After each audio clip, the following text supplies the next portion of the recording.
किताब ते सिख भी निकलिया गया। लेखक कुलबीर सिंह कौड़ा। भाग 27वां। आवाज़ गुरजंट सिंह रूपोवाली। वाहिगुरू जी का खालसा वाहिगुरू जी की फतेह। सिखां दी असली दुश्मन राष्ट्री सिख संगत। साम दाम दंड भेद ये चार तरीके हिंदुआं ने चाणकिया तो सिखे हैं। सिखे ही नहीं बल्कि सिखां ते वरत के भी वेखे हैं। ये बहुत कामयाब फार्मूला है। सिख लीडरशिप तां इहदे नाल कई बार चित हो चुकी है, पर खाड़कू सोच रखण वाला सिख अजे इन्हां दे ਚੱਜ नाल ढहे नहीं सी चढ़िया। किसे ना किसे तरीके नाल चाणकिया फार्मूला ही फिट बैठना सी। इकल्ले इकल्ले सिख मगर तां भज्जिया नहीं सी जा सकदा। फिर उन्हां ने खाड़कू अखवाउण वाली संस्था दमदमी टकसाल वाल ध्यान मारिया। हाथी के पाँव में सब का पाँव कम बन गया। जिस चाणकिया ने उपरोक्त फार्मूला दसिया सी, उसने होर भी बड़े चंगे चंगे फार्मूले दसे हैं। इस बार फार्मूला बदल दिता गया। लगभग कामयाबी भी यकीनी ही है। होया इस तरह कि चाणकिया टैक्सला यूनीवर्सिटी, जिसनों तिक्शला भी कहिंदे हन, जो अजकल पाकिस्तान विच है, दा पढ़िया होया सी। एक बार स्कूल जांदियां उसकी धोती एक झाड़ी नाल अड़ के पाट गई। दोस्तां समझिया ये बड़ा गुसार है, झाड़ी नूं तोड़ मरोड़ के छड्डेगा, पर वह चुपचाप चला गया ते दूसरे दिन स्कूल आउण लग्गियां गड़वा पानी दा भर के लिआया ते झाड़ी नूं पाया। फिर स्कूलों घर आउंदियां इदां ही कीता। 4 दिन लगातार उस झाड़ी नूं 2 गड़वे पानी पाउंदा रहा। 5वें दिन निठ के झाड़ी दे कोल बह गया ते मुੱਢ ਨੂੰ हथ पा के इन्ने जोर दा झटका मारिया कि झाड़ी जड़ां समेत पुट के औ मारी।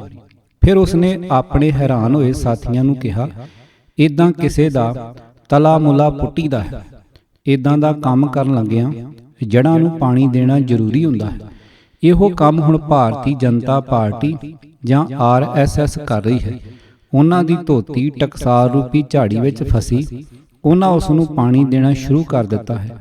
RSS दे सुदर्शन दी टकसाल नाल गल करवाउण वालियां 2 बीबियां दाड़ियां टकसाली ही सन।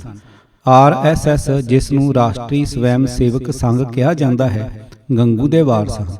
इन्हां ने अगों पंजाब तो बाहर वसदे सिखां दी एक संस्था तैयार कर लई। उस दा नाम भी RSS ही रखिया, पर वह राष्ट्री सिख संगत के नाम थले चलाई। इस तरह ये 2 भैणां सीता ते गीता वांग इक्को शक्ल सूरत दियां बना के पंजाब के रंगमंच ते लिआंदियां गईयां। एक लत मारदी है, दूजी पलोस के खुश हुंदी। दोवें भैणां ही लंबे ते सुंदर वालां वाली भारत माता दियां बेटियां हैं। बहुत सुंदर ते मड़ंगा अपनी मां नाल मिलदा जुलदा। पर इन्हां दोवां भैणां विच छोटी दे हत्थ त्रिशूल ते मारू हथियारां दी थां एक हत्थ विच गुलाब दा फुੱਲ ते दूजे हत्थ विच दसम ग्रंथ है। 1984 दे दंगियां दे डरे हुए सिख फट इस राष्ट्री सिख संगत विच शामिल हो गए हैं, जां दूजे अर्थां विच इन्हां सिखां दा शुद्ध रूप विच भारतीकरण कर दिता गया है। हुण इसे ही तरह दा भारतीकरण मुसलमानां ते ईसाइयां दा करन लई गल चल पई है।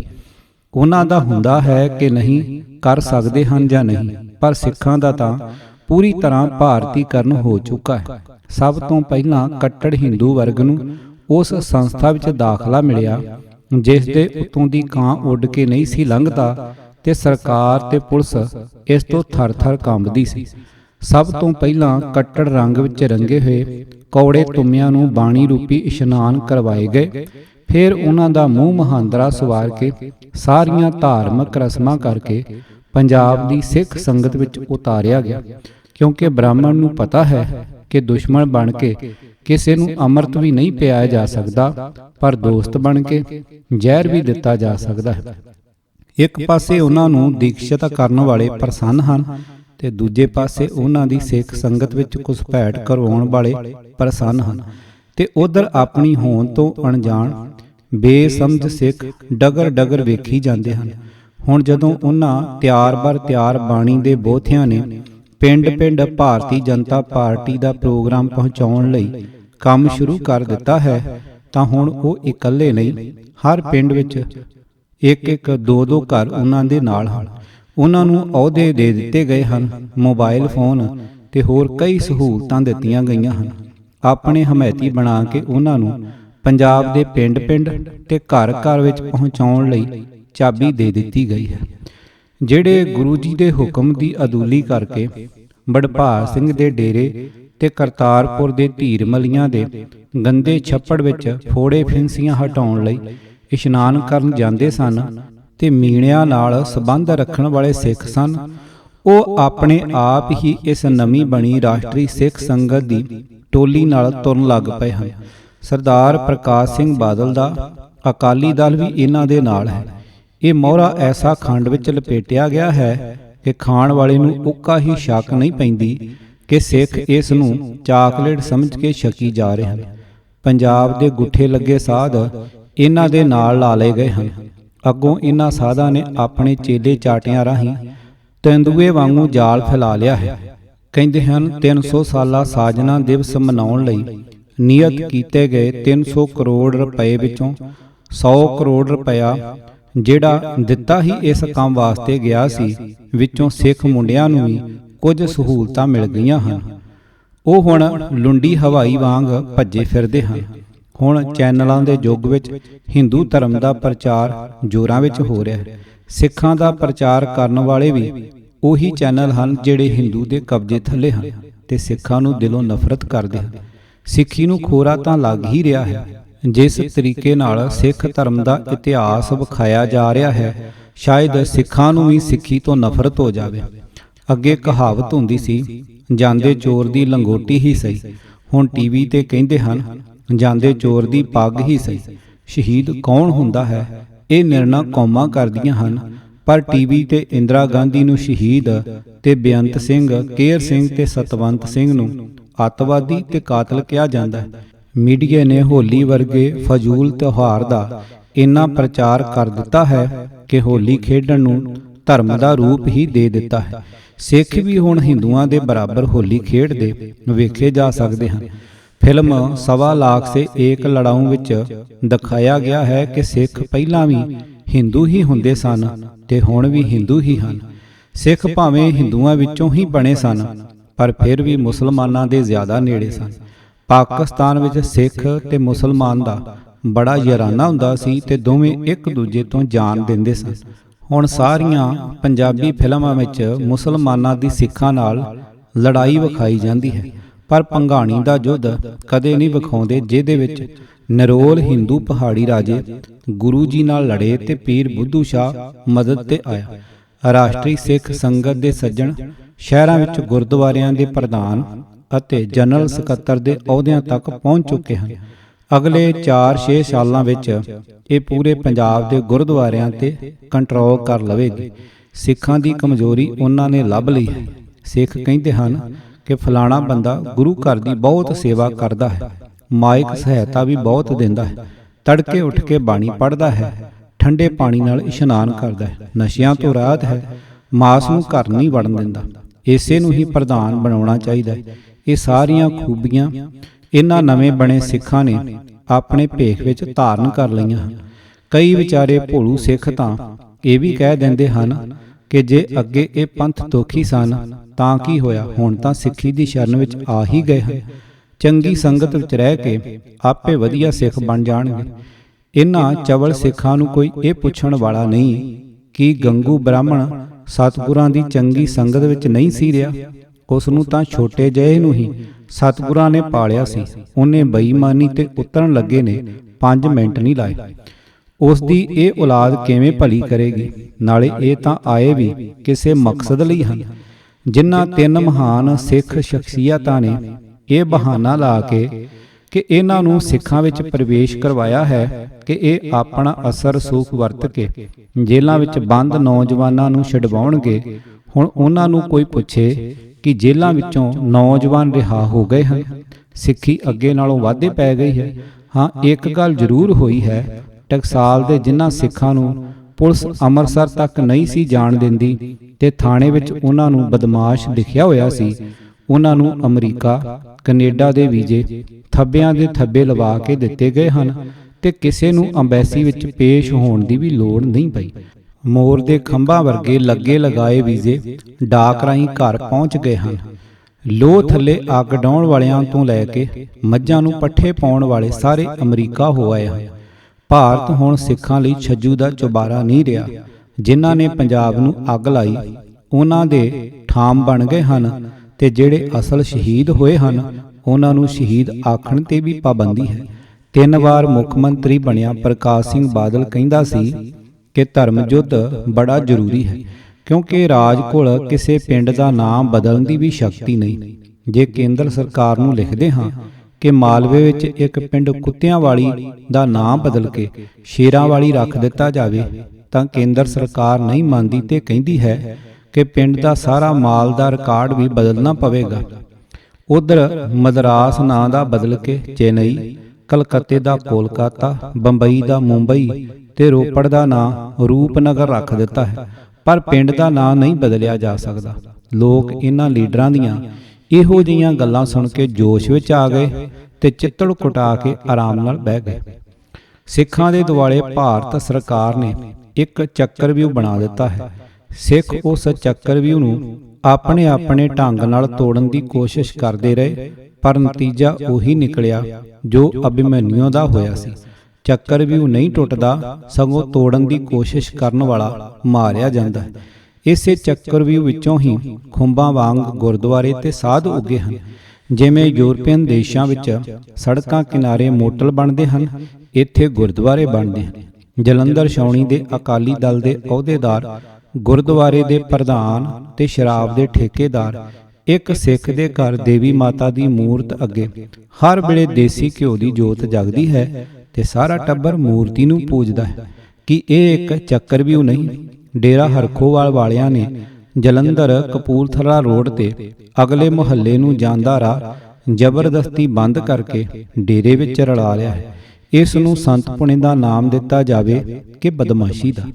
ਰਾਸ਼ਟਰੀ ਸਿੱਖ ਸੰਗਤ ਨੇ ਜਿਹੜਾ ਸਾਹਿਤ ਛਪਵਾ ਕੇ ਵੰਡਿਆ ਹੈ ਉਸ ਵਿੱਚ ਇੱਕ ਗਾਂ ਤੇ ਵੱਛੇ ਦੀ ਫੋਟੋ ਹੈ, ਜਿਸ ਤੇ ਲਿਖਿਆ ਹੈ ਪੂਤਾ ਮਾਤਾ ਕੀ ਅਸੀਸ। ਇਹ ਗੁਰਬਾਣੀ ਦਾ ਗੁਰਵਾਕ ਹੈ। ਇਸ ਤੋਂ ਅੱਗੇ ਸਫਾ ਨੰਬਰ 7 ਤੇ ਲਿਖਿਆ ਹੋਇਆ ਹੈ, ਹਰ ਹਿੰਦੂ ਲਈ ਇਹ ਜ਼ਰੂਰੀ ਹੈ ਕਿ ਉਹ ਪ੍ਰਤੀ ਦਿਨ ਜਾਂ ਕਦੇ-ਕਦੇ ਕਿਸੇ ਨਾ ਕਿਸੇ ਆਚਾਰ ਵਿਹਾਰ ਦਾ ਪਾਲਣ ਕਰੇ।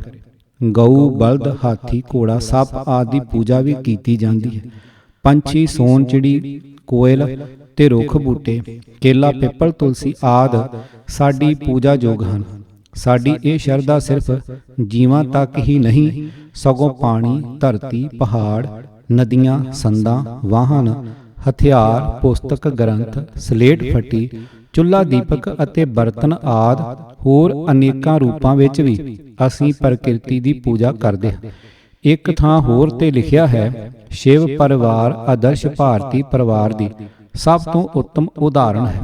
ਨਾਗ ਅਤ ਜ਼ਹਿਰੀਲਾ ਹੁੰਦਾ ਹੋਇਆ ਵੀ ਸ਼ਿਵਾ ਦੇ ਗਲੇ ਦਾ ਗਹਿਣਾ ਹੈ ਅਤੇ ਗਣੇਸ਼ ਜੀ ਦੇ ਵਾਹਨ ਚੂਹੇ ਦਾ ਦੁਸ਼ਮਣ ਹੈ। ਕਾਰਤਿਕੇ ਦਾ ਵਾਹਨ ਮੋਰ ਵੀ ਨਾਗ ਦਾ ਦੁਸ਼ਮਣ ਹੈ। ਮਾਂ ਪਾਰਵਤੀ ਦਾ ਵਾਹਨ ਸ਼ੇਰ ਭਗਵਾਨ ਸ਼ਿਵ ਦੇ ਵਾਹਨ ਨੰਦੀ ਦਾ ਦੁਸ਼ਮਣ ਹੈ। ਪਰੰਤੂ ਫਿਰ ਵੀ ਵਿਪਰੀਤ ਸੁਭਾਵਾਂ ਵਾਲੇ ਇਹ ਸਾਰੇ ਜੀਵ ਇੱਕ ਹੀ ਪਰਿਵਾਰ ਸ਼ਿਵ ਪਰਿਵਾਰ ਦੀ ਆਪੋ ਆਪਣੇ ਢੰਗ ਨਾਲ ਸ਼ੋਭਾ ਵਧਾ ਰਹੇ ਹਨ। ਏਕਤਾ ਦੀ ਅਜਿਹੀ ਕਲਪਨਾ ਹੀ ਹਿੰਦੂ ਸਮਾਜ ਦੇ ਪਰਿਵਾਰਕ ਜੀਵਨ ਦਾ ਆਧਾਰ ਹੈ। ਚੂਹਿਆਂ, ਕੁੱਤਿਆਂ ਤੇ ਸੱਪਾਂ, ਡੱਡੂਆਂ ਤੇ ਲਿੰਗ ਤੱਕ ਨੂੰ ਪੂਜਣ ਵਾਲੇ ਲੋਕ ਸਿੱਖਾਂ ਨੂੰ ਜਿਹੜੇ 500 ਸਾਲ ਤੋਂ ਇਹ ਪਖੰਡ ਛੱਡ ਚੁੱਕੇ ਹਨ ਨੂੰ ਦੁਬਾਰਾ ਆਪਣੇ ਵਿੱਚ ਮਿਲਾਉਣ ਲਈ ਯਤਨਸ਼ੀਲ ਹਨ। ਗੁਰੂ ਗੋਬਿੰਦ ਸਿੰਘ ਜੀ ਦੀ ਫੋਟੋ ਥੱਲੇ ਲਿਖਿਆ ਹੈ, ਗਊ ਰੱਖਿਅਕ ਸਰਬੰਸ ਦਾਨੀ ਦਸ਼ਮੇਸ਼ ਪਿਤਾ। ਇਹਨਾਂ ਨੂੰ ਪੁੱਛੇ ਕਿ ਗੁਰੂ ਜੀ ਨੇ 14 ਲੜਾਈਆਂ ਵਿੱਚੋਂ ਕੋਈ ਲੜਾਈ ਕਿਸੇ ਜਾਨਵਰ ਦੇ ਹੇਜ ਵਿੱਚ ਲੜੀ ਹੈ? ਗਾਂ ਤਾਂ ਉਸ ਤਰ੍ਹਾਂ ਦਾ ਹੀ ਇੱਕ ਜਾਨਵਰ ਹੈ ਜਿਵੇਂ ਮੱਝ ਤੇ ਬੱਕਰੀ। RSS ਨੇ ਜਿੰਨਾ ਵੀ ਸਾਹਿਤ ਛੁਪਵਾ ਕੇ ਵੰਡਿਆ ਹੈ ਉਸ ਵਿੱਚ ਥਾਂ ਥਾਂ ਤੇ ਇਹ ਲਿਖਿਆ ਹੈ, ਸਭੀ ਜਾਣਤੇ हैं कि सिख पंथ का जन्म ही हिंदू धर्म की रक्षा और देश की आज़ादी के लिए हुआ था। सरबत दा भला लिख के ਉਹਦੇ ਥੱਲੇ ਹਿੰਦੁਸਤਾਨ ਸੰਭਾਲਸੀ ਬੋਲਾ ਤੇ ਅੱਗੇ ਸ਼ੁਭ ਕਰਮਨ ਤੇ ਕਬ ਹੁਣਾ ਟਰੂਵੀਂ ਜ਼ਰੂਰ ਹੀ ਲਿਖਿਆ ਹੁੰਦਾ ਹੈ। ਇੱਕ ਓੰਕਾਰ ਦੇ ਊੜੇ ਵਿੱਚ ਇੱਕ ਹੋਰ ਲੱਤ ਜਿਹੀ ਲਾ ਕੇ ਇਸ ਨੂੰ ਓਮ ਬਣਾਇਆ ਗਿਆ। ਕਈ ਥਾਵਾਂ ਤੇ ਭਾਰਤ ਮਾਤਾ ਬਣਾ ਕੇ ਉਹਦੇ ਪੈਰਾਂ ਵਿੱਚ ਇੱਕ ਓਅੰਕਾਰ ਲਿਖਿਆ ਹੋਇਆ ਹੈ। ਇਸ ਤਰ੍ਹਾਂ ਦਾ ਜਿੰਨਾ ਵੀ ਸਾਹਿਤ ਹੈ ਉਹ ਸਿੱਖਾਂ ਦੇ ਦਿਮਾਗ ਵਿੱਚ ਇਹ ਭਰਨ ਲਈ ਛੁਪਵਾਇਆ ਗਿਆ ਹੈ ਕਿ ਸਿੱਖ ਹਿੰਦੂਆਂ ਦਾ ਹੀ ਅੰਗ ਹਨ ਤੇ ਵੱਖਰੇ ਨਹੀਂ। ਜਿੱਥੇ ਕਿਤੇ ਗੁਰੂ ਗ੍ਰੰਥ ਸਾਹਿਬ ਜੀ ਦਾ ਜ਼ਿਕਰ ਆਇਆ ਉੱਥੇ ਲਿਖਿਆ ਹੈ, ਦੇਸ਼ ਕੀ ਏਕਤਾ और अखंडता के सच्चे स्वरूप श्री गुरु ग्रंथ साहब। इस तरह करके गुरु ग्रंथ साहब जी नूं समुचे जगत का ना हो के सिर्फ भारत दीयां हद्दां विच बन्ह के छटियाउण दी कोशिश की गई है। मुसलमान सूफी संतां दी बाणी बारे नोट लिखिया है कि जिन्हां 5 मुस्लिम सूफी संतां दी बाणी श्री गुरु ग्रंथ साहब विच रलाई गई है, उन्हां दी बाणी दा आधार अध्यात्मक है। हुण बंदा इन्हां खचरियां नूं पुछे कि जिहड़ी बाणी हिंदू संतां दी ग्रंथ साहिब विच है उस दा आधार भी तां अध्यात्मक ही सी, नहीं तां ओह किहड़े गुरु जी दे मामे दे पुੱਤ लगदे सन। इन्हां हिंदुआं दा इह प्रचार उस तरह दा है जिवें चीनियां ने चीन भारत सरहद ते ਵੱਡੇ ਵੱਡੇ स्पीकर ला के 2 घंटे सवेर ते 2 घंटे शाम हिंदी चीनी भाई भाई, हिंदी चीनी भाई भाई, हिंदी चीनी भाई भाई दी ही रट लाई रखनी। इस तरह एक दिन ऐसा आ जांदा जदों बंदा सचमुच ही बार बार दोहराई गई गल नूं सच मन लैंदा है। कई थावां ते दोहरा के लिखिया होया है। आज से 300 साल पहले आनंदपुर साहिब पंजाब में सिखों के 10वें गुरु श्री गुरु गोबिंद सिंह जी द्वारा खालसा पंथ की स्थापना की गई थी, जिसका उद्देश्य था एक ऐसे मरजीवड़े संगठन का निर्माण करना जो धर्म, देश, गौ, ब्राह्मण और कमजोर वर्ग की रक्षा करे, अपने प्राणों का बलिदान देकर। सिख इतिहास तो कोरे ये लोग नहीं जानते कि गुरु जी ने सिर्फ एक आखिरी लड़ाई ही मुसलमान राजे औरंगजेब दीयां फौजां नाल लड़ी सी। बाकी दीयां 13 लड़ाइयां हिंदू पहाड़ी राजियां नाल लड़ियां सन। उन्हां विचों किहड़ी लड़ाई सी जिहड़ी गाइयां लई लड़ी गई सी ते रही गल ब्राह्मणां दी तां उस दी रखिया तां की गुरु जी ने उन्हां नूं उन्हां दे पल्लियां विच मां पा के घरों कढिया सी। ओह तां बच गए। किते उन्हां दा हाल भी उन्हां मसंदा वर्गा नहीं होया जिन्हां नूं गुरु जी ने मिट्टी दा तेल पा के लुहिया सी। हुण जरा इन्हां जनसंघीआं दीयां गप्पां वल भी वेखो। ਇਹ ਕਹਿੰਦੇ ਹਨ कि देश ਦੀ ਵੰਡ ਵੇਲੇ ਅਸਾਂ ਸਿੱਖਾਂ ਦੀ ਰੱਖਿਆ ਕੀਤੀ ਸੀ। ਦਰਬਾਰ ਸਾਹਿਬ ਅੰਮ੍ਰਿਤਸਰ ਵੀ ਕਈ ਦਿਨ ਰਾਖੀ ਕੀਤੀ, ਦਿੱਲੀ ਦੀ ਰੱਖਿਆ ਕੀਤੀ ਤੇ ਇਥੋਂ ਤੱਕ ਕਿ ਕਾਂਗਰਸੀਆਂ ਦੀ ਵੀ ਇਹਨਾਂ ਨੇ ਰੱਖਿਆ ਕੀਤੀ। ਲਓ ਹੋਰ ਸੁਣੋ, ਅਖੇ ਇੰਦਰਾ ਗਾਂਧੀ ਦੀ ਵੀ ਰੱਖਿਆ ਕੀਤੀ। ਹੁਣ ਇਹਨਾਂ ਨੂੰ ਕੋਈ ਪੁੱਛੇ ਜੇ ਗਾਂਧੀ ਦੀ ਰੱਖਿਆ ਤੁਸਾਂ ਕੀਤੀ ਸੀ ਫਿਰ ਨੱਥੂ ਰਾਮ ਗੌਂਡਸੇ ਕੌਣ ਸੀ ਜਿਨੇ ਗਾਂਧੀ ਨੂੰ ਮਾਰਿਆ ਸੀ? ਨਹਿਰੂ ਦੇ ਜਲਸੇ ਦੀ ਵੀ ਰਾਖੀ ਕੀਤੀ। ਮਹਾਰਾਜਾ ਹਰੀ ਸਿੰਘ ਨੂੰ ਸਮਝਾ ਬੁਝਾ ਕੇ ਉਹਨਾਂ ਨੂੰ ਭਾਰਤ ਵਿੱਚ ਰਲਣ ਲਈ ਮਨਾਇਆ ਤੇ ਮਨਾਉਣ ਦਾ ਤਰਕ ਇਹ ਸੀ, ਤੁਸੀਂ ਹਿੰਦੂ ਰਾਜਾ ਹੋ, ਪਾਕਿਸਤਾਨ ਵਿੱਚ ਸ਼ਮੂਲੀਅਤ ਕਰਨ ਨਾਲ ਤੁਹਾਡੀ ਹਿੰਦੂ ਪ੍ਰਜਾ ਨੂੰ ਭਿਆਨਕ ਸੰਕਟਾਂ ਦਾ ਟਾਕਰਾ ਕਰਨਾ ਪਵੇਗਾ। ਇਹ ਠੀਕ ਹੈ ਕਿ ਅਜੇ ਹਿੰਦੁਸਤਾਨ ਨੂੰ ਸੜਕਾਂ ਅਤੇ ਰੇਲ ਮਾਰਗ ਨਹੀਂ ਹਨ, परंतु सब ठीक हो जाएगा। तुहाडी जम्मू कश्मीर रियासत का भला इसे विच ही है कि आप भारत विच शामिल हो जाओ। भारत की सौड़ी सोच वाले हिंदुओं, तुहाडे ये खिलारे हुए कंडे ही हुण तुहाडे कोलों चुगे नहीं जाते। जे जम्मू विच हिंदुआं की आबादी ज़्यादा सी तां कश्मीर विच मुसलमानां की आबादी ज़्यादा सी। चंगा करदे तां जम्मू नूं भारत विच ते कश्मीर नूं पाकिस्तान वल जाण दिंदे। ਹੁਣ ਜਿਹੜਾ ਅਰਬਾਂ ਰੁਪਏ ਤੇ ਜਾਨੀ ਨੁਕਸਾਨ ਹੋ ਰਿਹਾ ਹੈ ਉਹ ਨਾ ਹੁੰਦਾ। ਜਿੰਨਾ ਪੈਸਾ ਪਾਕਿਸਤਾਨ ਨਾਲ ਜੰਗ ਤੇ ਲੱਗ ਰਿਹਾ ਹੈ ਉਹਨੇ ਨਾਲ ਬਾਕੀ ਦਾ ਭਾਰਤ ਖੁਸ਼ਹਾਲ ਹੋ ਸਕਦਾ ਸੀ। ਹੁਣ ਕਸ਼ਮੀਰ ਤੁਹਾਡੇ ਸੰਗ ਵਿੱਚ ਫਸਿਆ ਹੋਇਆ ਹੈ ਤੇ ਤੁਸੀਂ ਅਜੇ ਵੀ ਮੰਦਰਾਂ ਵਿੱਚ ਭੁੜਕ ਭੁੜਕ ਕੇ ਗਾਉਂਦੇ ਹੋ, ਸਾਨੂੰ ਪਿਆਰਾ ਲੱਗਦਾ ਮਾਂ ਤੇਰਾ ਜੰਮੂ ਕਸ਼ਮੀਰ, ਸਾਨੂੰ ਸੋਹਣਾ ਲੱਗਦਾ, ਸਾਨੂੰ ਪਿਆਰਾ ਲੱਗਦਾ। ਉਸ ਤੋਂ ਬਾਅਦ ਕਹਿੰਦੇ ਹਨ हैदराबाद ਨੂੰ ਵੀ ਅਸਾਂ ਆਜ਼ਾਦ ਕਰਵਾ ਕੇ ਭਾਰਤ ਨਾਲ ਰਲਵਾਇਆ ਹੈ। ਗੋਆ ਨੂੰ ਆਜ਼ਾਦ ਕਰਵਾਇਆ। ਦਾਦਰਾ ਨਗਰ ਹਵੇਲੀ ਨੂੰ ਸਵੈਮ ਸੇਵਕਾਂ ਨੇ ਲਾਠੀਆਂ ਦੀ ਤਾਕਤ ਨਾਲ ਆਜ਼ਾਦ ਕਰਵਾਇਆ ਤੇ ਇਸ ਤਰ੍ਹਾਂ ਉਹ ਤਾਂ ਹੋਰ ਵੀ ਬਹੁਤ ਕੁਝ ਕੀਤਾ ਦੱਸਦੇ ਹਨ। ਥੱਲੇ ਲਿਖਦੇ ਹਨ, ਤੇਰਾ ਵੈਭਵ ਅਮਰ ਰਹੇ ਮਾਂ, ਹਮ ਦਿਨ ਚਾਰ ਰਹੇ ਨਾ ਰਹੇ। ਇੱਥੇ ਮੈਂ ਇੱਕ ਗੱਲ ਦੱਸਦਾ ਹਾਂ, ਜਦੋਂ ਐਮਰਜੈਂਸੀ ਲੱਗੀ ਤਾਂ ਉਸ ਵਿੱਚ ਜਨ ਸਿੰਘ ਵੀ ਭਾਗ ਲੈਣ ਦਾ ਫੈਸਲਾ ਕਰ ਲਿਆ। ਰਾਤੋਂ ਰਾਤ ਪਕੜ ਤਕੜ ਸ਼ੁਰੂ ਹੋ ਗਈ। ਮੈਂ ਆਪਣੀ ਟਰਾਲੀ ਵਿੱਚ ਰੂੜੀ ਲਦਵਾ ਰਿਹਾ ਸਾਂ ਜਦੋਂ ਮੇਰਾ ਇੱਕ ਸ਼ਹਿਰੀ ਮਿੱਤਰ ਆਇਆ ਤੇ ਕਾਰ ਵਿੱਚੋਂ ਕੱਢ ਕੇ ਇੱਕ ਪੰਡ ਨਿੱਕਰਾਂ ਤੇ ਖਾਕੀ ਬਨੈਣਾ ਦੀ ਲਿਆ ਸੁੱਟੀ ਤੇ ਇੱਕ ਗੱਠਰ ਬਾਂਗ ਦੀਆਂ ਡਾਂਗਾਂ ਦੇ ਤਿੰਨ ਟੋਟੇ ਕਰਕੇ ਬੱਧਾ ਹੋਇਆ ਸੀ, ਉਹ ਵੀ ਕਾਰ ਵਿੱਚੋਂ ਕੱਢ ਕੇ ਬਾਹਰ ਸੁੱਟ ਦਿੱਤਾ ਤੇ ਮੈਨੂੰ ਕਹਿਣ ਲੱਗਾ, ਆ ਨਿੱਕਰਾਂ ਤੇ ਬਨੈਣਾ ਤਾਂ ਮਜ਼ਦੂਰਾਂ ਵਿੱਚ ਵੰਡ ਦੇ ਤੇ ਬਾਂਸ ਚੁੱਲ੍ਹੇ ਵਿੱਚ ਡਾਹ ਲਿਓ। ਮੈਨੂੰ ਸਮਝ ਨਾ ਲੱਗੇ ਕਿ ਇਹ ਕਹਿ ਕੀ ਰਿਹਾ ਹੈ। ਉਹ ਮੇਰੇ ਕੋਲ ਬਹੁਤਾ ਚਿਰ ਨਹੀਂ ਰੁਕਿਆ ਤੇ ਕਾਰ ਭਜਾ ਕੇ ਲੈ ਗਿਆ। ਸਾਡੇ ਸਾਰੇ ਮਜ਼ਦੂਰਾਂ ਨੂੰ 2-2 ਬਨੈਣਾ ਤੇ 2-2 ਖਾਕੀ ਨਿੱਕਰਾਂ ਹਿੱਸੇ ਆਈਆਂ। ਸਾਰੇ ਮਜ਼ਦੂਰ ਬੜੇ ਖੁਸ਼ ਹੋਏ ਕਿਉਂਕਿ ਕਈਆਂ ਦੇ ਕੱਛੇ ਪਾਟੇ ਹਨ ਤੇ ਕਈਆਂ ਦੇ ਝੱਗੇ। ਜਦੋਂ ਉਹ ਸਾਰੇ ਨਿੱਕਰਾਂ ਬਨੈਣਾ ਪਾ ਕੇ ਤੁਰਨ ਫਿਰਨ ਤਾਂ ਜਨ ਸੰਘੀਆਂ ਦੀ ਟੋਲੀ ਵਾਂਗ ਲੱਗਣ। ਦੂਜੇ ਦਿਨ ਅਖਬਾਰ ਵਿੱਚ ਆਇਆ ਕਿ ਜਨ ਸੰਘੀਆਂ ਨੇ ਮੂੰਹ ਹਨੇਰੇ ਹੀ ਆਪਣੀਆਂ ਨਿੱਕਰਾਂ ਲਾ ਕੇ ਕੂੜੇ ਦੇ ਢੋਲਾਂ ਵਿੱਚ ਸੁੱਟ ਦਿੱਤੀਆਂ ਸਨ ਤਾਂ ਕਿ ਪੁਲਿਸ ਵੱਲੋਂ ਫੜੇ ਨਾ ਜਾਈਏ। ਮੈਂ ਤਾਂ ਬਚਪਨ ਤੋਂ ਹੀ ਇਹਨਾਂ ਨੂੰ ਨਹਿਰ ਤੇ ਸੈਰ ਕਰਦਿਆਂ ਨੂੰ ਵੇਖਦਿਆ ਰਿਹਾ ਹਾਂ। ਵਿੰਗੇ ਢਿੱਡ, ਸੁੱਕੀਆਂ ਲੱਤਾਂ ਤੇ ਬੇਟੱਬਾ ਜਿਹਾ ਸਰੀਰ, ਸ਼ੂਗਰ ਦੇ ਮਰੀਜ਼।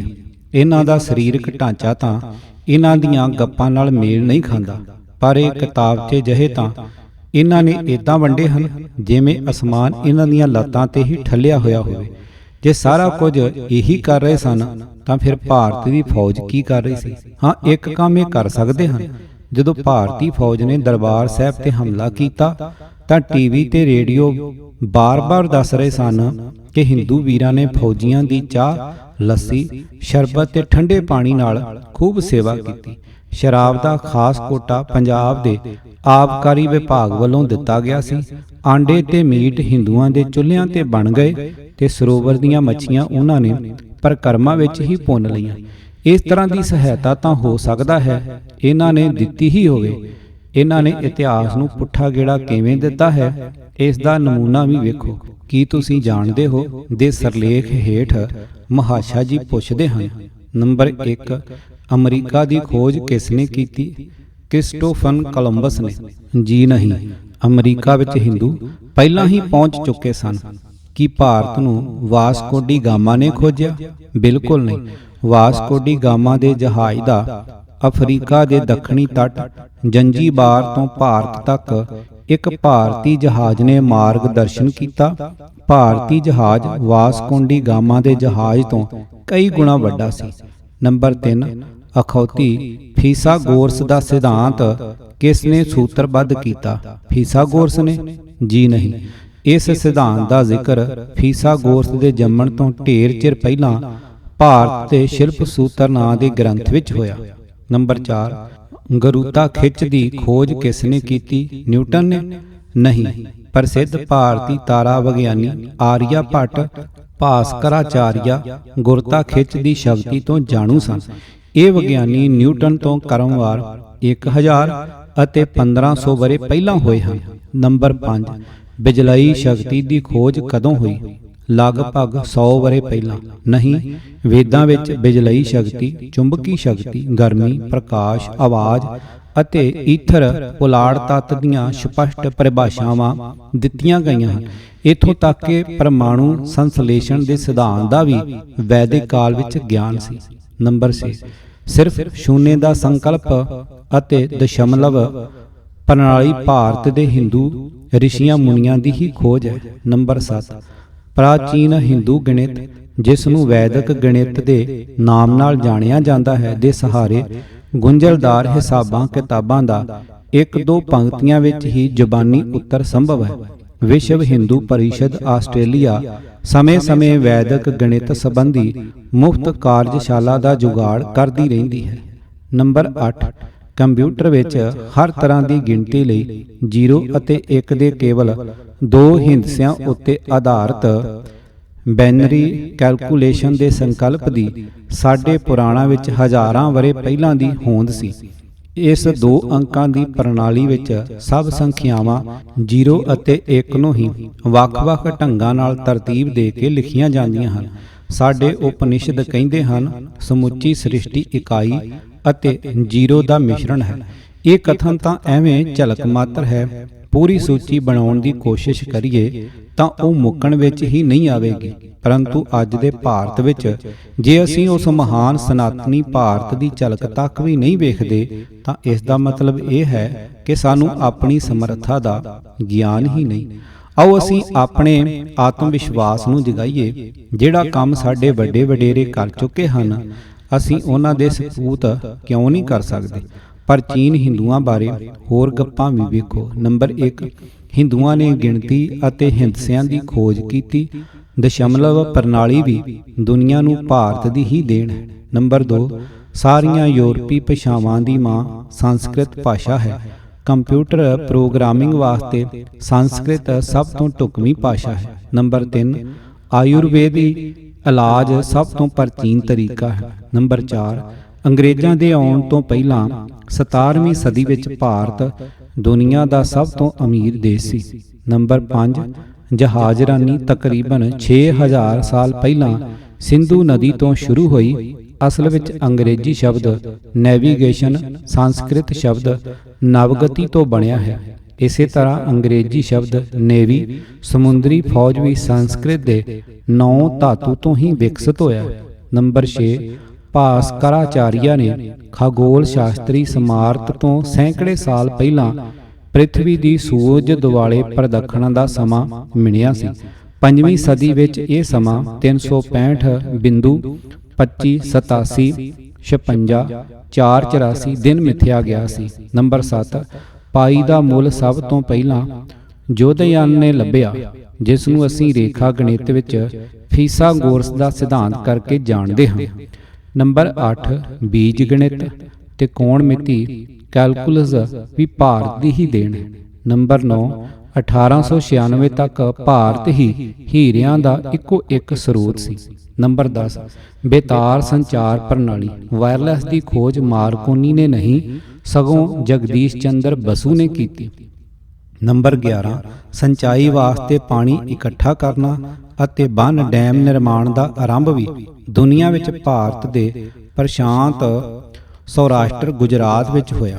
ਨੰਬਰ 12, ਸ਼ਤਰੰਜ ਚੈਸ ਦੀ ਕਾਢ ਵੀ ਭਾਰਤੀਆਂ ਦੁਆਰਾ ਹੀ ਹੋਈ ਹੈ।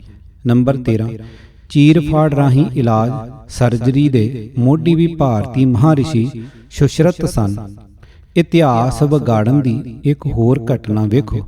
ਮੈਕਾਲਫ ਇੱਕ ਅੰਗਰੇਜ਼ ਅਫਸਰ ਤੇ ਇਤਿਹਾਸਕਾਰ ਸੀ। ਸਿੱਖਾਂ ਤੋਂ ਪ੍ਰਭਾਵਿਤ ਹੋ ਕੇ ਉਸਨੇ ਅੰਮ੍ਰਿਤ ਛਕ ਲਿਆ। ਲੰਡਨ ਵਾਪਸ ਜਾ ਕੇ ਉਸਦੀ ਮੌਤ ਹੋ ਗਈ। ਅਮਰੀਕਾ ਵਿੱਚ ਮੈਨੂੰ ਇੱਕ ਇੰਗਲੈਂਡ ਵਿੱਚ ਰਹਿਣ ਵਾਲਾ ਸਿੱਖ ਮਿਲਿਆ, ਜਿਸ ਨੇ ਦੱਸਿਆ ਕਿ ਮੈਕਾਲਫ ਦੀ ਕਬਰ ਉਸਨੇ ਆਪ ਵੇਖੀ, ਜਿਸ ਤੇ ਉਕਰਿਆ ਹੋਇਆ ਹੈ ਮੈਕਾਲਫ ਸਿੰਘ। ਮੈਂ ਉਸ ਨੂੰ ਪੁੱਛਿਆ ਕਿ ਉਸ ਦੀ ਕਬਰ ਕਿਉਂ ਬਣਾਈ ਗਈ, ਸੰਸਕਾਰ ਕਿਉਂ ਨਾ ਕੀਤਾ ਗਿਆ, ਤਾਂ ਉਸਨੇ ਕਿਹਾ ਆਪਣੇ ਪਰਿਵਾਰ ਵਿੱਚੋਂ ਸਿਰਫ ਇਕੱਲਾ ਮੈਕਾਲਫ ਹੀ ਸਿੰਘ ਸੱਜਿਆ ਸੀ। ਉਸ ਦੇ ਪਰਿਵਾਰ ਦੇ ਹੋਰ ਕਿਸੇ ਵੀ ਅੰਗਰੇਜ਼ ਨੂੰ ਸਿੱਖ ਸੰਸਕਾਰਾਂ ਦਾ ਕੋਈ ਪਤਾ ਨਹੀਂ ਸੀ। ਵੈਸੇ ਵੀ ਇੰਗਲੈਂਡ ਤੇ ਹੋਰ ਯੂਰਪੀਅਨ ਦੇਸ਼ਾਂ ਦੇ ਲੋਕ ਭਾਰਤ ਵਾਂਗ ਖੁੱਲ੍ਹੇਆਮ ਮੁਰਦਾ ਨਹੀਂ ਸਾੜ ਸਕਦੇ, ਕਿਉਂਕਿ ਉਹ ਸਮਝਦੇ ਹਨ ਕਿ ਇਸ ਤਰ੍ਹਾਂ ਹਵਾ ਵਿੱਚ ਮਲੀਨਤਾ ਫੈਲਦੀ ਹੈ ਤੇ ਮੁਰਦੇ ਵਿੱਚੋਂ ਨਿਕਲਣ ਵਾਲੀਆਂ ਗੈਸਾਂ ਜਿਉਂਦੇ ਮਨੁੱਖਾਂ ਨੂੰ ਨੁਕਸਾਨ ਪਹੁੰਚਾ ਸਕਦੀਆਂ ਹਨ। ਹੁਣ ਬਿਜਲੀ ਨਾਲ ਸੰਸਕਾਰ ਹੋਣ ਲੱਗ ਪਏ ਹਨ। ਉਦੋਂ ਇੰਗਲੈਂਡ ਵਿੱਚ ਬਹੁਤੇ ਸਿੱਖ ਨਹੀਂ ਸਨ ਰਹਿੰਦੇ ਜਿਹੜੇ ਉਸ ਦੇ ਪਰਿਵਾਰ ਨੂੰ ਅੰਤਮ ਸੰਸਕਾਰਾਂ ਬਾਰੇ ਜਾਣਕਾਰੀ ਦਿੰਦੇ। ਨਾਲੇ ਮੈਕਾਲਫ ਦਾ ਪਰਿਵਾਰ ਲੰਡਨ ਸ਼ਹਿਰ ਦੇ ਬਾਹਰ-ਬਾਹਰ ਰਹਿੰਦਾ ਸੀ ਤੇ ਉਹਨਾਂ ਦੀ ਕਬਰ ਉਹਨਾਂ ਦੇ ਖਾਨਦਾਨੀ ਸ਼ਮਸ਼ਾਨ ਭੂਮੀ ਵਿੱਚ ਹੈ, ਜਿੱਥੇ ਹੋਰ ਕੋਈ ਨਹੀਂ ਜਾ ਸਕਦਾ। ਉਹਨਾਂ ਨੇ ਮੇਰੇ ਨਾਲ ਵਾਅਦਾ ਕੀਤਾ ਸੀ ਕਿ ਵਾਪਸ ਇੰਗਲੈਂਡ ਜਾਣ ਤੇ ਮੈਕਾਲਫ ਸਾਹਿਬ ਦੀ ਕਬਰ ਦੀ ਫੋਟੋ ਮੈਨੂੰ ਭੇਜਣਗੇ, ਪਰ ਹਿੰਦੂ ਉਸ ਬਾਰੇ ਕੀ ਲਿਖਦੇ ਹਨ ਜਰਾ ਵੇਖੋ। ਪਰੰਤੂ ਹੈਰਾਨੀ ਉਸ ਸਮੇਂ ਹੋਈ ਜਦੋਂ ਮੈਕਾਲਫ ਭਾਰਤ ਤੋਂ ਲੰਡਨ ਪਰਤਦੇ ਸਮੇਂ ਦੁਬਾਰਾ ਈਸਾਈ ਬਣ ਗਿਆ। ਉਸ ਨੇ ਜਹਾਜ਼ ਵਿੱਚ ਹੀ ਨਾਈ ਮੰਗਵਾ ਕੇ ਆਪਣੇ ਵਾਲ ਕਟਵਾ ਦਿੱਤੇ। ਉਹ ਲੰਡਨ ਦੇ ਰਸਤੇ ਵਿੱਚ ਦੁਬਾਰਾ ਈਸਾਈ ਬਣ ਗਿਆ। ਅੱਜ ਵੀ ਈਸਾਈ ਦੇ ਨਾਂ ਤੇ ਉਸ ਦੀ ਕਬਰ ਬਣੀ ਹੋਈ ਹੈ ਕਿ ਨਹੀਂ? ਇਤਿਹਾਸ ਨੂੰ ਪੁੱਠਾ ਗੇੜਾ। ਕਾਇਆ ਕੱਪੜ ਟੁਕ ਟੁਕ ਹੋਸੀ ਹਿੰਦੁਸਤਾਨ ਸੰਭਾਲਸੀ ਬੋਲਾ, ਸੱਚ ਕੀ ਬਾਣੀ ਨਾਨਕ ਆਖੇ, ਸੱਚ ਸੁਣਾਏ ਸੀ ਸੱਚ ਕੀ ਬੇਲਾ। ਦਾ ਅਰਥ ਹਿੰਦੂ ਇਹ ਕੱਢ ਕੇ ਕਿ ਸਿੱਖਾਂ ਨੂੰ ਗੁੰਮਰਾਹ ਕਰ ਰਹੇ ਹਨ ਤੇ ਬਾਣੀ ਦੇ ਅਰਥਾਂ ਨੂੰ ਵੀ ਤਰੋੜ ਮਰੋੜ ਰਹੇ ਹਨ ਕਿ ਹਿੰਦੁਸਤਾਨ ਸੰਭਾਲੇਗਾ ਅਤੇ ਉਸ ਦਾ ਬੋਲ ਬਾਲਾ ਹੋਵੇਗਾ। ਅਸਲ ਸ਼ਬਦ ਇਸ ਤਰ੍ਹਾਂ ਹੈ, ਸੱਚਾ ਸੋ ਸਾਹਿਬ ਸਾਚਤ ਭਾਵਸ, ਸਚੜਾ ਨਿਆਉ ਕਰੇ ਗੋ ਮਸੋਲਾ, ਕਾਇਆ ਕੱਪੜ ਟੋਕ ਟੁਕ ਹੋਸੀ, ਹਿੰਦੁਸਤਾਨ ਸੰਭਾਲਸੀ ਬੋਲਾ। ਇਸ ਦੇ ਸਹੀ ਅਰਥ ਇਸ ਤਰ੍ਹਾਂ ਹਨ, ਪ੍ਰਭੂ ਦੇ ਅਟਲ ਨਿਯਮਾਂ ਅਨੁਸਾਰ ਹੀ ਇਸ ਵੇਲੇ ਸੈਦਪੁਰ ਵਿੱਚ ਹਰ ਪਾਸੇ ਮਨੁੱਖੀ ਸਰੀਰ ਰੂਪੀ ਕੱਪੜਾ ਟੋਟੇ ਟੋਟੇ ਹੋ ਰਿਹਾ ਹੈ। ਇਸ ਘਟਨਾ ਨੂੰ ਹਿੰਦੁਸਤਾਨ ਭੁਲਾ ਨਹੀਂ ਸਕੇਗਾ। ਹਿੰਦੁਸਤਾਨ ਸੰਭਾਲਸੀ ਬੋਲਾ ਦੇ ਅਰਥ ਹਿੰਦੁਸਤਾਨ ਬਾਬਰ ਦੇ ਜ਼ੁਲਮ ਯਾਦ ਰੱਖੇਗਾ, ਨਾ ਕਿ ਹਿੰਦੁਸਤਾਨ ਸੰਭਾਲੇਗਾ ਤੇ ਉਸ ਦਾ ਬੋਲਬਾਲਾ ਹੋਵੇਗਾ। ਬਾਣੀ ਦੇ ਅਰਥਾਂ ਨੂੰ ਤੋੜਨ ਮਰੋੜਨ ਤੋਂ ਇਲਾਵਾ ਇਹਨਾਂ ਨੇ ਐਸੇ ਕੈਲੰਡਰ ਛਾਪੇ ਹਨ ਜਿਨ੍ਹਾਂ ਨੂੰ ਵੇਖ ਕੇ ਸਿੱਖਾਂ ਨੂੰ ਸੱਤੀ ਕੱਪਣੀ ਅੱਗ ਲੱਗਣੀ ਸੁਭਾਵਕ ਹੈ। ਗੁਰੂ ਗੋਬਿੰਦ ਸਿੰਘ ਜੀ ਦਾ ਚਿੱਤਰ ਛਾਪ ਕੇ ਉਸ ਉੱਤੇ ਕ੍ਰਿਸ਼ਨ ਦੀਆਂ ਹਥੇਲੀਆਂ ਵਿੱਚੋਂ ਨਿਕਲਦਾ ਚਾਨਣ ਪਾਇਆ ਗਿਆ। ਜਿਸ ਤਰ੍ਹਾਂ ਗੁਰੂ ਗੋਬਿੰਦ ਸਿੰਘ ਜੀ ਦੀ ਹੋਂਦ ਕ੍ਰਿਸ਼ਨ ਦੀ ਕਿਰਪਾ ਕਰਕੇ ਹੈ, ਨਹੀਂ ਤਾਂ ਉਹ ਕੋਈ ਚੀਜ਼ ਹੀ ਨਹੀਂ ਹਨ। ਇਸੇ ਤਰ੍ਹਾਂ ਹੀ ਗੁਰੂ ਗੋਬਿੰਦ ਸਿੰਘ ਜੀ ਉੱਤੇ ਲਵ ਅਤੇ ਕੁਸ਼ ਵੱਲੋਂ ਆਸ਼ੀਰਵਾਦ ਦੇ ਤੌਰ ਤੇ ਅਧਿਆਤਮਕ ਚਾਨਣਾ ਹਥੇਲੀਆਂ ਵਿੱਚੋਂ ਨਿਕਲਦਾ ਪਾਇਆ ਗਿਆ ਹੈ। ਇਹ ਸਾਰਾ ਦਸਮ ਗ੍ਰੰਥ ਦੀਆਂ ਊਟ ਪਟਾਂਗ ਕਹਾਣੀਆਂ ਤੇ ਆਧਾਰਿਤ ਹੈ। ਸਿੱਖਾਂ ਨੂੰ ਚਾਹੀਦਾ ਸੀ ਕਿ ਵਿਦਵਾਨਾਂ ਦੀ ਇੱਕ ਕਮੇਟੀ ਬਣਾ ਕੇ ਫੌਰਨ ਇਸ ਤਰ੍ਹਾਂ ਦੇ ਮਿਲਾਵਟੀ ਸਾਹਿਤ ਨੂੰ ਗੁਰੂ ਜੀ ਦੀ ਅਸਲ ਬਾਣੀ ਤੋਂ ਅੱਡ ਕਰ ਦਿੰਦੇ, ਤਾਂ ਕਿ ਇਸ ਦਾ ਲਾਭ ਲੈਣ ਦੀ ਕੋਈ ਜੁਰਤ ਨਾ ਕਰਦਾ। ਪਰ ਹੁਣ ਵੇਲਾ ਲੰਘ ਚੁੱਕਾ ਹੈ। ਹੋਰ ਤਾਂ ਹੋਰ ਬਾਣੀ ਦੇ ਆਧਾਰ ਤੇ ਕਈ ਕਵਿਤਾਵਾਂ ਲਿਖ ਲਈਆਂ ਗਈਆਂ ਹਨ, ਜਿਵੇਂ ਅਸਲ ਜੋ ਤੋ ਪ੍ਰੇਮ ਖੇਲਣ ਕਾ ਚਾਓ, ਸਿਰ ਧਰ ਤਲੀ ਗਲੀ ਮੇਰੀ ਆਓ, ਇਤ ਮਾਰਗ ਪੈਰ ਧਰੀਜੈ, ਸਿਰ ਦੀਜੈ ਕਾਣ ਨਾ ਕੀਜੇ। ਗੁਰੂ ਗ੍ਰੰਥ ਸਾਹਿਬ ਅੰਕ 1412। ਨਕਲ। ਪ੍ਰੇਮ ਖੇਲਣ ਦਾ ਜੇ ਹੈ ਚਾਓ, ਗੋਬਿੰਦ ਦੀ ਗਲੀ ਆ ਜਾਓ, ਸਿਰ ਰੱਖ ਕੇ ਤਲੀਆਂ ਤੇ ਆਪਣਾ ਜਿੱਤਣ ਦਾ ਨਿਸ਼ਚਾ ਕਰੀਏ, ਕੰਡਿਆਂ ਤੇ ਚੱਲ ਸੀ ਨਾ ਕਰਨਾ, ਇਹ ਹਿੰਦੂ ਦੀ ਸ਼ਾਨ ਹੈ, ਧਰਮ ਫੈਲੇਗਾ ਦੇਸ਼ ਜਾਗੇਗਾ। ਇਹ ਕੱਟੜ ਹਿੰਦੂ ਜਮਾਤ ਰਾਸ਼ਟਰੀ ਸਿੱਖ ਸੰਗਤ ਕਹਿੰਦੀ ਹੈ, ਵੇਦ ਸ਼ਾਸਤਰਾਂ ਪੁਰਾਣ ਗੀਤਾ ਰਮਾਇਣ ਦਾ ਸਾਰ ਅੰਮ੍ਰਿਤ ਦੇ ਰੂਪ ਵਿੱਚ ਗੁਰੂ ਗ੍ਰੰਥ ਸਾਹਿਬ ਵਿੱਚ ਦਰਜ ਹੈ। ਇਸ ਲਈ ਇਹ ਗ੍ਰੰਥ ਰਾਸ਼ਟਰੀ ਗ੍ਰੰਥ ਹੈ। ਇਹਨਾਂ ਨੂੰ ਕੋਈ ਪੁੱਛੇ ਕਿ ਕੀ ਇਹ ਸਿੱਖ ਸਤਿਗੁਰਾਂ ਵੱਲੋਂ ਲਿਖਿਆ ਗ੍ਰੰਥ ਕਿਸੇ ਦੇ ਪਿਓ ਦਾ ਹੈ? ਜਿਹੜੇ ਲੋਕ ਇਸ ਰਾਸ਼ਟਰ ਤੋਂ ਬਾਹਰ ਵਾਲੇ ਹੋਰ ਰਾਸ਼ਟਰਾਂ ਵਿੱਚ ਰਹਿੰਦੇ ਹਨ, ਉਹਨਾਂ ਦਾ ਨਹੀਂ। ਇਹ ਜਾਣ ਬੁੱਝ ਕੇ ਸਿੱਖਾਂ ਨੂੰ ਚਿੜਾਉਣ ਵਾਲੀਆਂ ਗੱਲਾਂ ਹਨ, ਜਿਨ੍ਹਾਂ ਤੋਂ ਇਹਨਾਂ ਨਕਲੀ ਸਿੱਖਾਂ ਨੂੰ ਬਾਜ਼ ਆਉਣਾ ਚਾਹੀਦਾ ਹੈ। ਇਹ ਕਹਿੰਦੇ ਹਨ, ਨੰਬਰ 1, ਸਿੱਖ ਹਿੰਦੂਆਂ ਦਾ ਹੀ ਅੰਗ ਹਨ। ਕੇਸਾਧਾਰੀ ਅਤੇ ਸਹਿਜਧਾਰੀ ਸਿੱਖ ਇੱਕ ਹੀ ਹਨ। ਸਿੱਖ ਹਿੰਦੂਆਂ ਨੂੰ ਬਚਾਉਣ ਵਾਸਤੇ ਇੱਕ ਫੌਜੀ ਦਸਤਾ ਤਿਆਰ ਕੀਤਾ ਗਿਆ ਸੀ। ਨੰਬਰ 3, ਸਿੱਖ ਗੁਰੂ ਸਾਹਿਬਾਨ ਹਿੰਦੁਸਤਾਨ ਦੇ ਰਾਸ਼ਟਰੀ ਆਗੂ ਹਨ। ਨੰਬਰ 4, ਦਸਮ ਗ੍ਰੰਥ ਵਿੱਚ ਸਿੱਖਾਂ ਦੀ ਵੱਖਰੀ ਹੋਂਦ ਨਹੀਂ ਮੰਨੀ ਗਈ। ਨੰਬਰ 5, ਜਿਹੜੇ ਸਿੱਖ ਸਿੱਖਾਂ ਨੂੰ ਵੱਖਰੀ ਕੌਮ ਦੱਸਦੇ ਹਨ, ਉਹ ਵੱਖਵਾਦੀ ਹਨ। ਨੰਬਰ 6, ਗੁਰਬਾਣੀ ਐਸੀ ਗਿਆਨ ਗੰਗਾ ਹੈ ਜੋ ਵੇਦਾਂ ਦੀ ਗੰਗੋਤਰੀ ਵਿੱਚੋਂ ਫੁੱਟਦੀ ਹੈ। ਨੰਬਰ 7, ਜਪਜੀ ਗੀਤਾ ਦਾ ਛੋਟਾ ਰੂਪ ਹੈ। ਪੁੰਨਿਆ, ਮੱਸਿਆ, ਹੋਲੀ, ਲੋਹੜੀ, ਰੱਖੜੀ ਵਗੈਰਾ ਤਿਉਹਾਰ ਸਿੱਖਾਂ ਲਈ ਬੇਮਾਨਾ ਹਨ, ਪਰ ਫਿਰ ਵੀ ਸਿੱਖ ਹਿੰਦੂਆਂ ਦੀ ਵੇਖਾ ਵੇਖੀ ਮਨਾਈ ਜਾਂਦੇ ਹਨ। ਸਿੱਖਾਂ ਲਈ ਕਿਤੇ ਵੀ ਗਾਂ ਦਾ ਮਾਸ ਖਾਣਾ ਮਨਾ ਨਹੀਂ। ਸਤਿਗੁਰਾਂ ਨੇ ਸਪਸ਼ਟ ਨਖੇੜਾ ਕਰ ਦਿੱਤਾ ਹੈ, ਹੱਕ ਪਲਾਇਆ ਨਾਨਕਾ, ਉਸ ਸੂਰ ਉਸ ਗਾਏ। ਇੱਕ ਉਸ ਮੁਸਲਮਾਨ ਲਈ ਤੇ ਦੂਜਾ ਉਸ ਹਿੰਦੂ ਲਈ ਵਰਤਿਆ ਗਿਆ।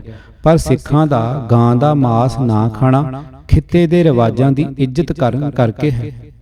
ਨਹੀਂ ਤਾਂ ਮੈਂ ਅੱਧੀ ਦੁਨੀਆ ਵਿੱਚ ਘੁੰਮ ਕੇ ਵੇਖਿਆ ਹੈ, ਬਾਹਰਲੇ ਦੇਸ਼ਾਂ ਦੇ 99% ਸਿੱਖ ਗਾਂ ਦਾ ਮਾਸ ਖਾਂਦੇ ਹਨ।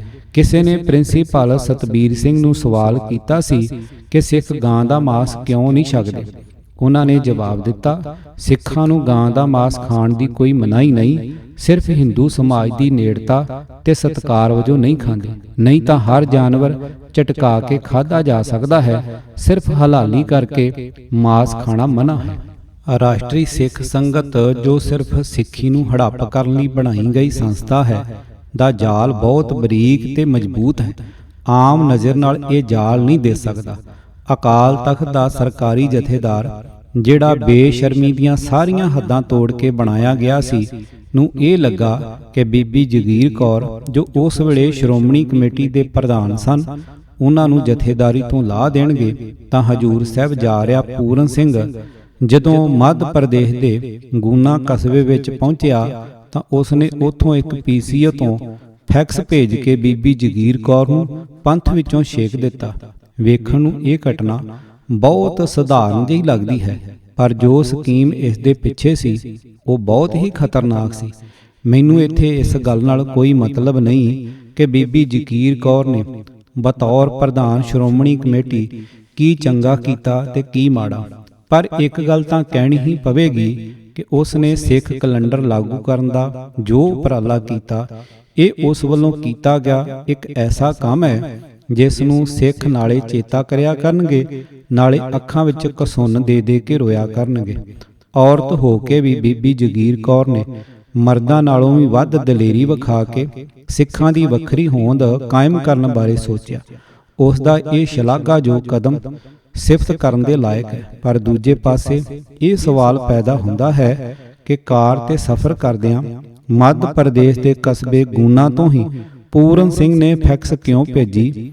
ਰਾਹ ਵਿੱਚ ਹੋਰ ਵੀ ਇੰਨੇ ਸ਼ਹਿਰ ਆਉਂਦੇ ਹਨ, ਉੱਥੇ ਨਹੀਂ ਸੀ ਇਹ ਕੰਮ ਕਰ ਸਕਦੇ, ਕਿਉਂਕਿ ਗੂਨਾ ਕਸਬਾ RSS ਦਾ ਹੈੱਡਕੁਆਰਟਰ ਹੈ, ਜਿੱਥੇ 100 ਦੇ 20 ਕਰੀਬ ਸਾਬਕਾ IAS ਅਫਸਰ ਹਨ, ਜਿਨ੍ਹਾਂ ਦਾ ਕੰਮ ਹੈ ਉਹ ਹਰ ਵੇਲੇ ਹਿੰਦੁਸਤਾਨ ਨੂੰ ਹਿੰਦੂ ਰਾਸ਼ਟਰ ਬਣਾਉਣ ਦੀਆਂ ਸਕੀਮਾਂ ਘੜਦੇ ਰਹਿੰਦੇ ਹਨ। ਇਹ ਭਲਾ ਉਹ ਕਿਵੇਂ ਬਰਦਾਸ਼ਤ ਕਰ ਸਕਦੇ ਸਨ ਕਿ ਸਿੱਖ ਆਪਣਾ ਵੱਖਰਾ ਕੈਲੰਡਰ ਬਣਾ ਲੈਣ ਤੇ ਦੀਵਾਲੀ, ਦੁਸ਼ਹਿਰੇ ਤੇ ਹੋਰ ਹਿੰਦੂ ਤਿਉਹਾਰਾਂ ਤੋਂ ਜਾਨ ਛੁਡਾ ਲੈਣ। ਇਹ ਕੈਲੰਡਰ ਬਣ ਜਾਣ ਤੇ ਵੀ ਸਿੱਖ ਉਹ ਦੀਵਾਲੀ ਮਨਾਉਂਦੇ ਜਿਸ ਦੀਵਾਲੀ ਤੇ ਗੁਰੂ ਹਰਗੋਬਿੰਦ ਸਾਹਿਬ ਜੀ ਨੂੰ ਗਵਾਲੀਅਰ ਦੇ ਕਿਲ੍ਹੇ ਵਿੱਚੋਂ ਰਿਹਾਈ ਮਿਲੀ ਸੀ। ਰਾਮਚੰਦਰ ਵਾਲੀ ਦੀਵਾਲੀ ਭੁੱਲ ਹੀ ਜਾਣੀ ਸੀ। ਇਹਨਾਂ ਨੇ ਹੀ ਪੂਰਨ ਸਿੰਘ ਕੋਲੋਂ ਵਿਚਾਰੀ ਬੀਬੀ ਜਗੀਰ ਕੌਰ ਨੂੰ ਤਨਖਾਹੀਆ ਕਰਾਰ ਦਿਵਾਇਆ ਤਾਂ ਕਿ ਉਹ ਕੈਲੰਡਰ ਲਾਗੂ ਨਾ ਕਰਵਾ ਸਕੇ। ਇਹਨਾਂ ਨੇ ਹੀ ਪੂਰਨ ਸਿੰਘ ਕੋਲੋਂ ਅੱਤ ਦਾ ਕੋਝਾ ਬਿਆਨ ਦਿਵਾਇਆ ਕਿ ਸਿੱਖ ਲਵ ਕੁਸ਼ ਦੀ ਔਲਾਦ ਹਨ। ਉਹਨਾਂ ਨੇ 2 ਹੋਰ ਸੰਤਾਂ ਨੂੰ ਵੀ ਪੂਰਨ ਸਿੰਘ ਦੀ ਮਦਦ ਤੇ ਆਉਣ ਦੀ ਚਾਬੀ ਦਿੱਤੀ। ਇਸ ਜੁੰਡਲੀ ਨੇ ਹੀ ਵਿਸ਼ਵ ਸਿੱਖ ਕੌਂਸਲ ਦੇ ਸੈਮੀਨਾਰ, ਜਿਹੜਾ ਕਿ ਕੈਲੰਡਰ ਲਾਗੂ ਕਰਨ ਦੀ ਹਮਾਇਤ ਵਿੱਚ ਰੱਖਿਆ ਗਿਆ ਸੀ ਤੇ ਜਿਸ ਵਿੱਚ ਬੀਬੀ ਜਗੀਰ ਕੌਰ ਦੀ ਭਰਪੂਰ ਸ਼ਲਾਘਾ ਕੀਤੀ ਗਈ ਸੀ, ਵਿੱਚ ਵਿਘਨ ਪਾਉਣ ਲਈ ਬੱਸ ਭਰ ਕੇ ਦੁੱਕੀ ਤਿੱਕੀ ਸਿੱਖ ਭੇਜੇ ਸਨ। ਪਰ ਸਾਨੂੰ ਉਹਨਾਂ ਦੀ ਨੀਅਤ ਦਾ ਪਹਿਲਾਂ ਹੀ ਪਤਾ ਸੀ, ਇਸ ਲਈ ਉਹਨਾਂ ਨੂੰ ਸਫਲਤਾ ਨਾ ਮਿਲੀ। ਪੂਰਨ ਸਿੰਘ ਦੇ ਇੱਕ ਹਮਾਇਤੀ ਸ਼ੇਰ ਸਿੰਘ ਧੰਜਲ ਨਾਂ ਦੇ ਬੰਦੇ ਨੇ ਮੈਨੂੰ ਫੋਨ ਤੇ ਧਮਕੀ ਤੱਕ ਵੀ ਦਿੱਤੀ ਸੀ। ਇੱਕ ਪ੍ਰੈਸ ਕਾਨਫਰੰਸ ਕਰਕੇ ਮੈਂ ਸਾਰੀ ਪ੍ਰੈਸ ਨੂੰ ਦੱਸ ਦਿੱਤਾ ਸੀ ਕਿ ਪੂਰਨ ਸਿੰਘ ਸਾਡੇ ਵੱਲੋਂ ਕਰਵਾਏ ਜਾ ਰਹੇ ਸੈਮੀਨਾਰ ਵਿੱਚ ਖੱਪ ਜ਼ਰੂਰ ਪਵਾਏਗਾ। ਇਹ ਖਬਰ ਅਖਬਾਰਾਂ ਦੇ ਪਹਿਲੇ ਸਫ਼ੇ ਤੇ ਛਪ ਗਈ। ਇਹਨਾਂ ਗੱਲਾਂ ਕਰਕੇ ਕਿਸੇ ਦੀ ਵੀ ਕੋਈ ਚਾਲ ਸਫਲ ਨਾ ਹੋ ਸਕੀ। ਅਸਲ ਵਿੱਚ ਪੂਰਨ ਸਿੰਘ ਤੇ ਉਸ ਦੇ ਨਾਲ ਦੇ 2 ਸਾਧ ਤਾਂ ਸਿਰਫ ਮੋਹਰੇ ਹੀ ਸਨ, ਪਿੱਛੋਂ ਤਾਰ ਰਾਸ਼ਟਰੀ ਸਿੱਖ ਸੰਗਤ ਦੀ ਹਿੱਲ ਰਹੀ ਸੀ। RSS ਲਈ ਜਿਹੜਾ ਫਾਰਮੂਲਾ ਗੂਨੇ ਬੈਠੇ 120 ਵਿਦਵਾਨਾਂ ਥਿੰਕ ਟੈਂਕ ਨੇ ਭੇਜਿਆ, ਉਹ ਹੇਠ ਲਿਖੇ ਅਨੁਸਾਰ ਹੈ। ਨੰਬਰ 1, RSS ਦੇ ਵਰਕਰਾਂ ਨੂੰ ਸਿੱਖ ਬਣਾਉਣਾ ਤੇ ਵਿਕਾਊ ਸਿੱਖਾਂ ਨੂੰ ਖਰੀਦ ਕੇ RSS ਵਿੱਚ ਭਰਤੀ ਕਰਕੇ ਸਿੱਖ ਰਹਿਤ ਮਰਜ਼ਾਦਾ ਤੋਂ ਉਲਟ ਪ੍ਰਚਾਰ ਕਰਨਾ ਤੇ ਸਿੱਖ ਇਤਿਹਾਸ ਨੂੰ ਤੋੜ ਮਰੋੜ ਕੇ ਪੇਸ਼ ਕਰਨਾ। ਨੰਬਰ 2, ਸਿੱਖਾਂ ਦੇ ਧਾਰਮਿਕ ਆਗੂਆਂ, ਸੰਤ ਮਹਾਤਮਾ, ਡੇਰਿਆਂ ਦੇ ਮੁਖੀਆਂ ਤੇ ਸਿੱਖ ਰਾਜਨੀਤੀ ਵਿੱਚ ਨਰਮ ਖਿਆਲੀਆਂ ਨਾਲ ਚੰਗੇ ਸਬੰਧ ਪੈਦਾ ਕਰਨੇ। ਨੰਬਰ 3, ਆਪਣੇ ਪ੍ਰਚਾਰ ਦਾ ਨਿਸ਼ਾਨਾ ਪਿੰਡਾਂ ਨੂੰ ਬਣਾਉਣਾ ਤੇ ਪੇਂਡੂ ਸਿੱਖਾਂ ਨੂੰ ਗੁਰਬਾਣੀ ਦੇ ਗਲਤ ਅਰਥ ਕੱਢ ਕੇ ਇਤਿਹਾਸ ਨੂੰ ਤਰੋੜ ਮਰੋੜ ਕੇ ਪੇਸ਼ ਕਰਨਾ ਤੇ ਸਿੱਖਾਂ ਨੂੰ ਹਿੰਦੂਆਂ ਦੇ ਹੀ ਅੰਸ਼ ਸਾਬਤ ਕਰਨਾ।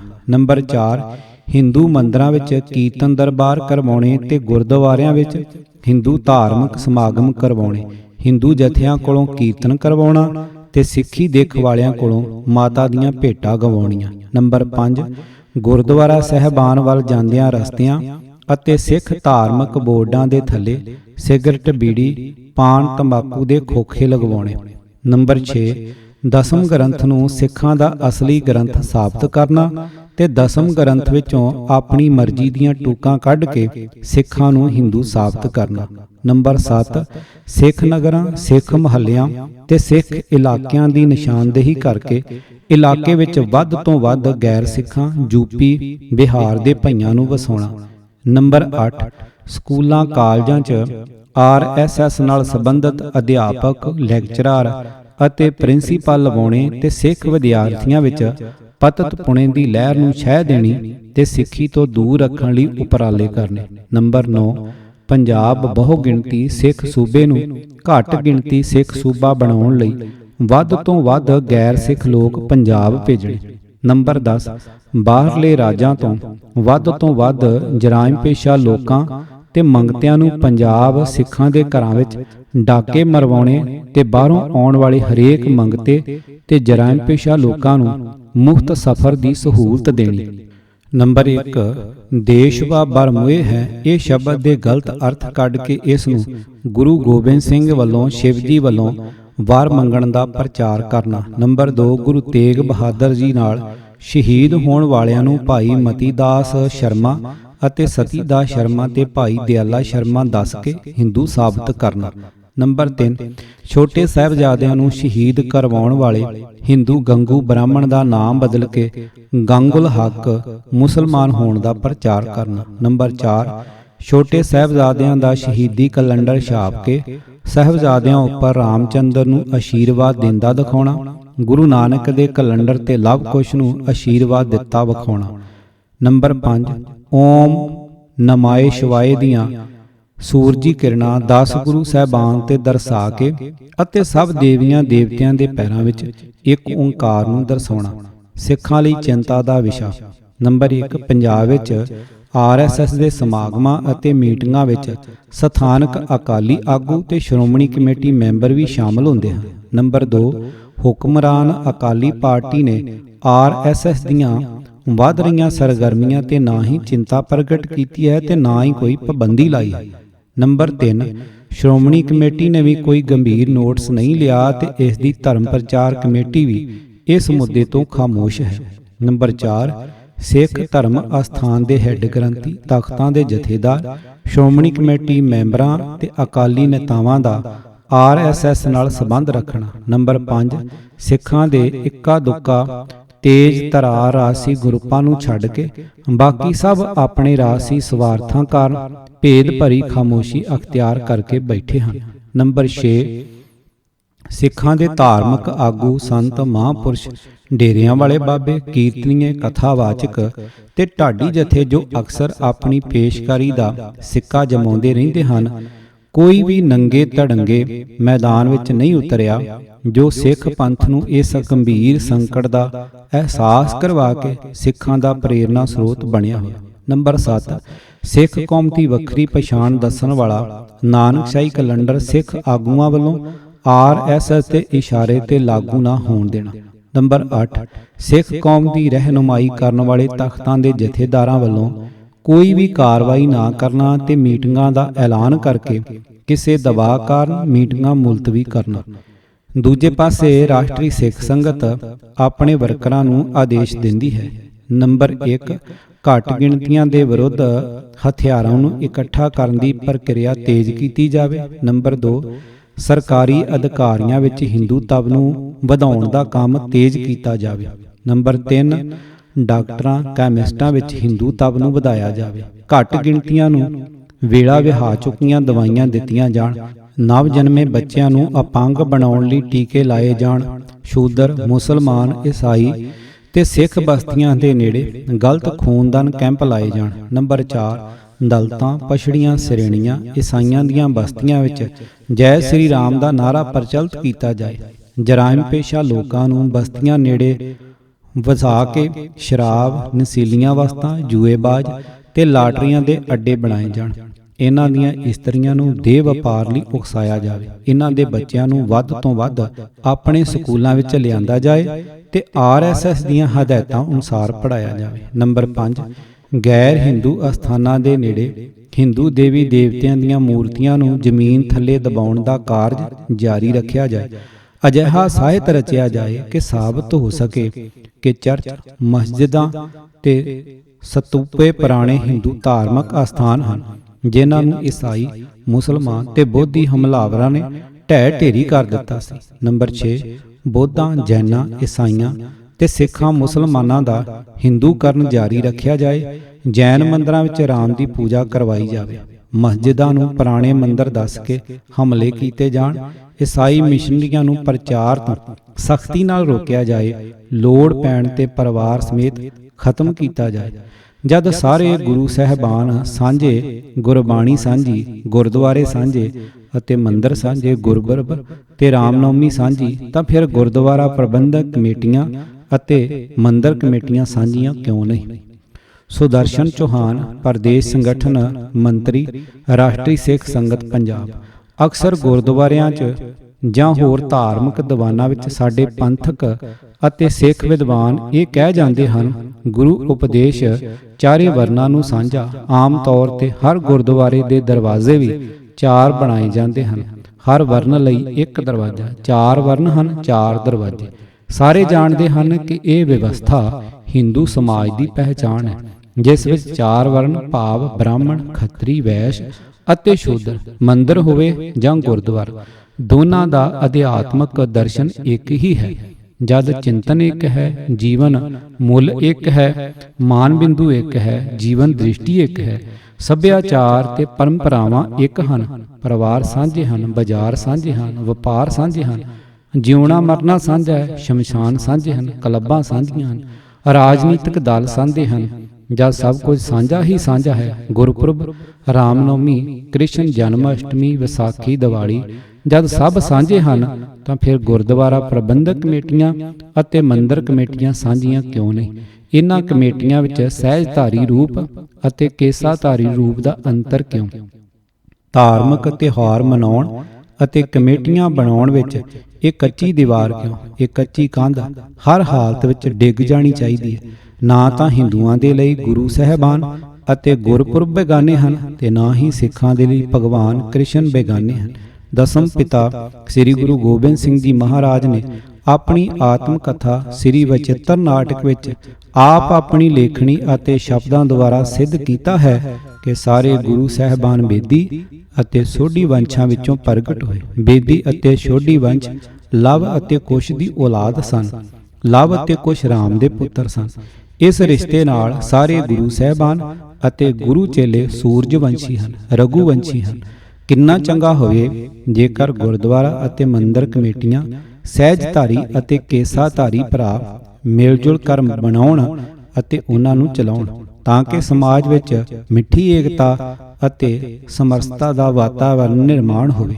ਰਾਸ਼ਟਰੀ ਸਿੱਖ ਸੰਗਤ ਰਜਿਸਟਰਡ ਪੰਜਾਬ ਪ੍ਰਦੇਸ਼ ਦੇ ਪ੍ਰਧਾਨ ਪ੍ਰਿੰਸੀਪਲ ਸਰਦਾਰ ਸੇਵਾ ਸਿੰਘ ਚਾਵਲਾ ਫਰੀਦਕੋਟ, ਮੁੱਖ ਸਕੱਤਰ ਸਰਦਾਰ ਰਘਬੀਰ ਸਿੰਘ ਛੇਹਰਟਾ ਅੰਮ੍ਰਿਤਸਰ ਤੇ ਸੁਦਰਸ਼ਨ ਚੌਹਾਨ ਸੰਗਠ ਸਕੱਤਰ ਜਲੰਧਰ ਦੇ ਸਾਂਝੇ ਬਿਆਨ ਦੀ ਹੂਬਹੂ ਨਕਲ। ਕਿਤਾਬ ਤੇ ਸਿੱਖ ਵੀ ਨਿਗਲਿਆ ਗਿਆ। ਲੇਖਕ ਕੁਲਬੀਰ ਸਿੰਘ ਕੌੜਾ। ਭਾਗ 27ਵਾਂ। ਆਵਾਜ਼ ਗੁਰਜੰਟ ਸਿੰਘ ਰੂਪਵਾਲੀ। ਪੂਰੀ ਕਿਤਾਬ ਸੁਣਨ ਵਾਸਤੇ YouTube channel Gurjant Singh Roopwali subscribe ਕਰੋ। ਵਾਹਿਗੁਰੂ ਜੀ ਕਾ ਖਾਲਸਾ, ਵਾਹਿਗੁਰੂ ਜੀ ਕੀ ਫਤਿਹ।